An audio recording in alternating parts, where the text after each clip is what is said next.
Okay, before we get started, I want to give all the praise, honor, and glory to Yahweh Bahashem, Yahweh Shai Bahashem, Rakahak Wadash. Double honor to the elders of Great Millstone who taught me this truth.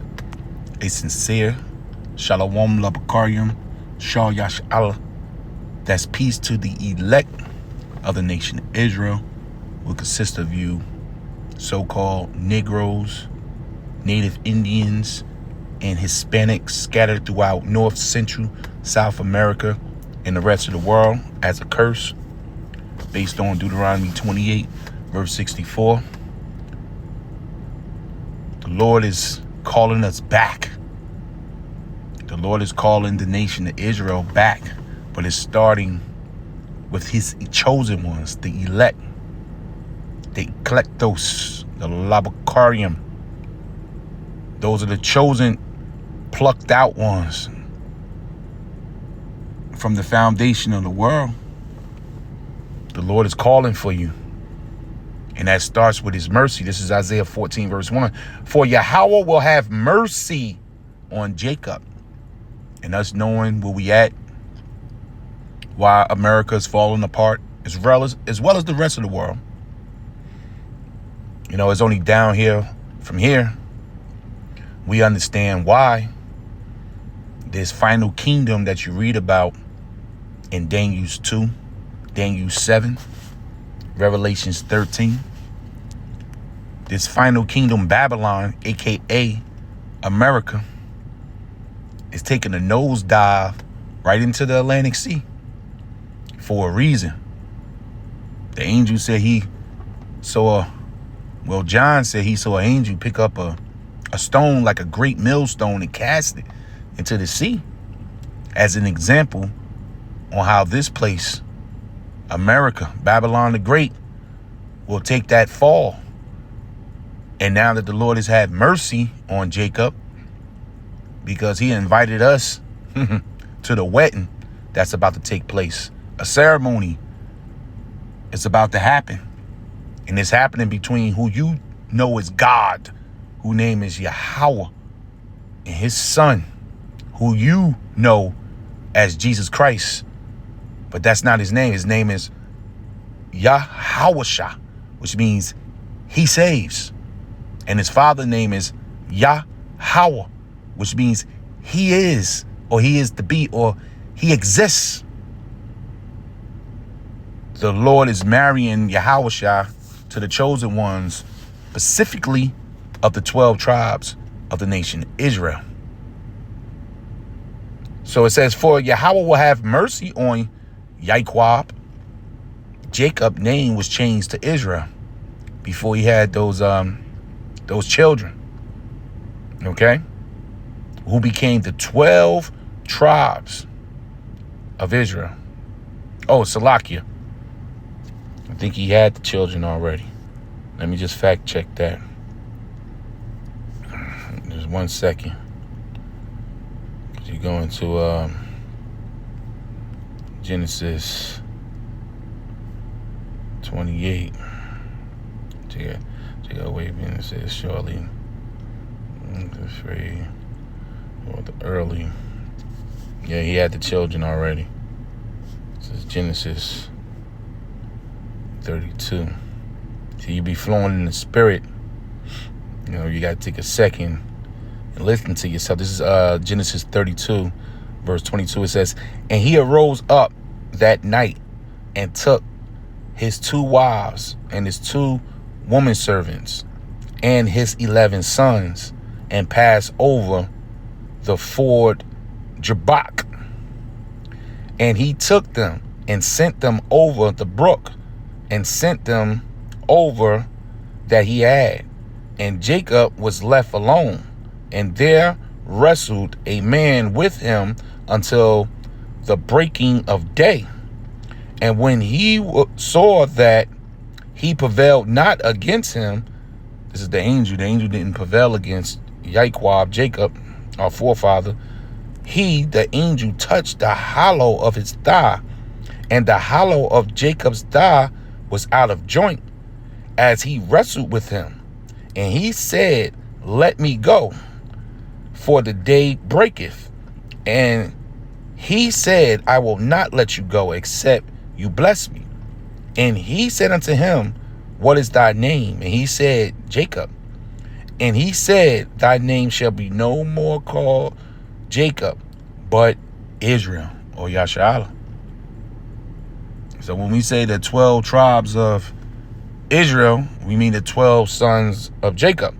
For as a prince has thou power with God and with man, and has prevailed. That's what Israel means. Yah, Shah, which is prince. Allah, God. Yah is he. He has power with God. He is the prince of God. And the Lord has come back. He spent the block for the seeds of Jacob. And that's why we sitting here right now with the understanding of what's happening in the world, while the majority of the world is in gross darkness. Once again, Isaiah 14 verse 1. For Yahweh will have mercy on Jacob, and yet choose Israel, and set them in their own land. And it's coming.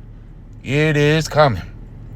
And the strangers that's coming into this flock, I will be considered a stranger to this. This information, this understanding, this is foreign to my ears years ago. Now, now I cleave unto my apostles of great millstone, as well as the elder bishops and the rest of the elders of great millstone. I cleave to them. You know, that's how this thing works. We are those strangers. Shall be joined with them, and they shall cleave to the house of Jacob. And the people shall take them. This is all part of the mercy. All part of the mercy is that the table's about to turn. And the people shall take them and bring them to their place. And the house of Israel shall possess them in the land of the Lord for servants and handmaids. And they shall take them captives. These are going to be the possession. We're going to take them captives, whose captives they were. Right now, we still in the hands of our enemy Esau, as well as the rest of the nations. Psalms 83. But now, we about to slap chains on y'all and carry you off unto the kingdom of heaven, man, as servants and handmaids. That's what this means. The fall of this country. You're looking at the economy, trying to figure out hyperinflation. Everything is going digital. This is what it is all leading to. This scripture right here, where the Lord has the ultimate mercy on Jacob's 12 sons. And they shall rule over their oppressors. That's ultimate mercy. We're about to rule. We're about to rule over our oppressors. Isaiah 60 verse 10. And the sons of strangers. Now these strangers here, these are the other nations. And the sons of strangers shall build up thy walls. And when we get to the kingdom, when we get to our place, there's going to be building. The kingdom of heaven is going to be built from the ground up. And you nations, that's our captives. You're going to put in that work. You elites, you're going to put in that work. Like we had to work for you here in America, and as well as the rest of the earth. The Lord says, is not Jacob a homeborn slave? All we know is working and serving and building. Now them tables are turning. Permanently. There will be no going back from there. Now the world is actually going to start with Yahushua and the children of Israel in the front seat. The true rulers of planet Earth. And the sons of strangers shall build up thy walls, and their kings shall minister unto thee. For in my wrath I smote thee, but in my favor I have mercy on thee. And we're in a time of great mercy. This is what's happening. As we watch the world, the Edomite world, the world of the heathen, the world of the 2/3, we watching it fade away rapidly. It's circling the drain. But what does that mean? That's the good news, because that happens with the mercy.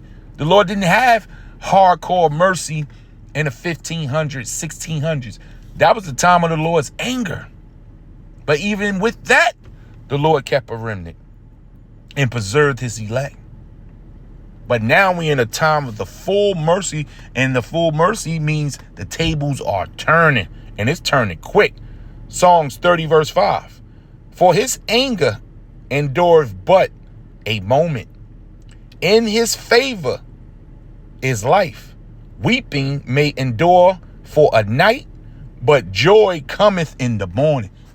And that comes with that morning star. Until the day dawn, Peter goes into. Until the day dawn, which is Yahushua, clearing the way for the reset. Yeah, that's about to be a reset on planet Earth. It's not going to go like this much longer. This is not how it ends and then stays and life just dry up and everything is over and we float off into the abyss. Nah. And planet Earth explodes from some comet. Nah. That's TV. The Lord say one nation cometh and another nation go, but the planet Earth abideth forever.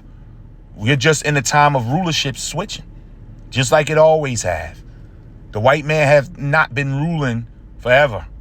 There was other empires before him, and now it's his turn. What goes up must come down, and now we in the downfall of this kingdom.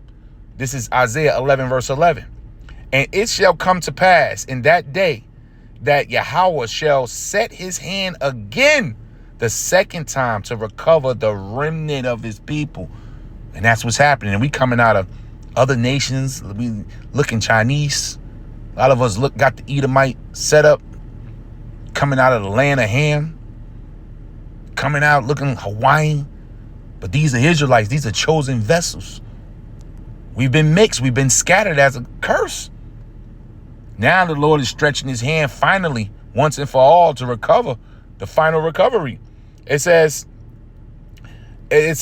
which shall be left from Assyria and from Egypt and from Pathros and from Cush and from Elam and from Shinar and from Hamath and from the isles of the sea. The Lord is pulling his elect together. I tell you in Matthew 24, verse 30 and 31, that the Lord is coming to collect his elect from the four corners of the earth. Where's the Lord elect? Scattered in these nations. So the Lord's elect speak different languages. They look different. Physically, they're out of order. That's why John in Revelation 7 said, well, who are these? Looking like they coming out of all nations and tongues. Well, that's part of the curse. That's how it was going to go in the valley of the valley of dry bones. You know, we were dead. What do you do when you're dead? You do what dead people do. They at least call you useless eaters. You just eating, sleeping, and having sex. You have no destination in life until the Lord activates you. Now we understand why we here. Now we understand why we were born. This is Isaiah 27 verse 12. And it shall come to pass in that day that Yahweh will beat off from the channel of the river unto the stream of Egypt, and you shall be gathered one by one, O you children of Israel. And the Lord is doing it. How precious is his elect. One single elect man, the elect lady, extremely precious. And he's gathering one by one. This is how the Lord set it up to be done.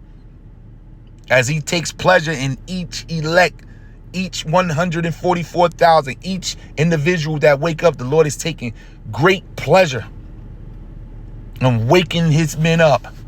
And now the gathering is just about done. This is Isaiah 43 and 5. Fear not, for I am with thee. I will bring thy seed from the east and gather thee from the west. I will say to the north, give up, and to the south, keep not back. Bring my sons from afar and my daughters from the ends of the earth. This is the mercy. We receive extreme mercy right now. We at the end of the rope. And we ain't waiting for no 401k. We ain't investing in gold. We don't care if silver's over $35. We ain't looking into Ripple and XRP and Bitcoin. We ain't trying to get down with the bricks. Nah, all that's over. We investing in the kingdom of heaven, which can't be stopped. Yahweh Shai is the next hot thing on the block, forever and ever and ever. The forever kingdom, the everlasting life is about to hit planet Earth. This world is about to be shaken up on a whole nother level. Something you never, ever thought you will ever experience is about to happen. This is Isaiah 56, verse 8.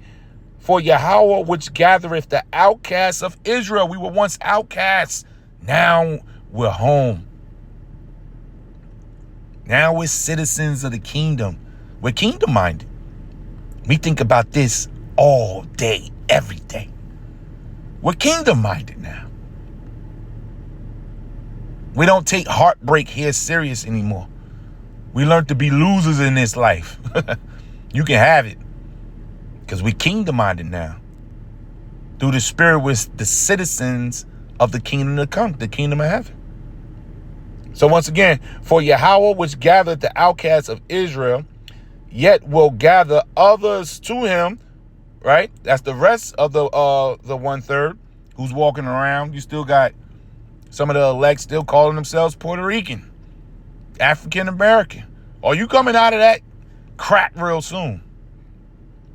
Besides those that are gathered unto him. Last one, Deuteronomy 30, verse 3. That then Yahweh thy power will return thy captivity. It's over, Israel. Prepare for freedom. Freedom. Prepare for freedom. Free from the bills, the heartache, the pain, disappointment, stress, sickness, the loss. All you do is lose here. Prepare to start winning, Jake. We on a winning streak. The Lord is returned. He turned our captivity. He overturned it. That's why the elites are going crazy. That's why the world is in the condition it's in. The Lord has overturned the captivity, the conviction. The Lord said, now you're innocent through the blood of his son, Hamashiach, Yahweh Shai. He vindicated us, man. He took those charges on that cross with him. And now this is the appointed time for freedom. Once again, Deuteronomy 30, verse 3. That then Yahweh, thy power, will turn thy captivity and have compassion upon you, and will return and gather thee from all nations. That's us coming out of every nation, scattered as a curse. The bulk of Israel is here in the Americas, but you got the elect scattered all around the world. All in these nations as a curse. The Lord is coming for you. Whether Yahweh thy power have scattered thee. It's over. The clock is ticking. We be just waiting for Yahweh Shai to make that final appearance, that MOTB, the mark of the beast, to go. There's certain prophecies that's about to take place. They're in the building. World War III is in the building. The mark of the beast, the digital system, the digital ID that they're going to try to force you to take is in the building. The UFOs, which are the chariots of the angels, they're in the building. Everything is here. We're no more, oh, it's to be coming. It's here. Jacob Trouble is here. So this is all leading to the release date of the Lord's elect, which is going to ultimately lead to the whole nation of Israel in the kingdom to come real soon. Giving all the praise, honor, and glory to Yahweh, Bahashem, Yahweh Shai, Bahashem, Rachah HaKodash. Double honor to the elders of Great Millstone who told me this truth. A sincere shalom, labakarium, shah yashala. That's peace to the elect of the nation of Yahshua Allah. Shalom.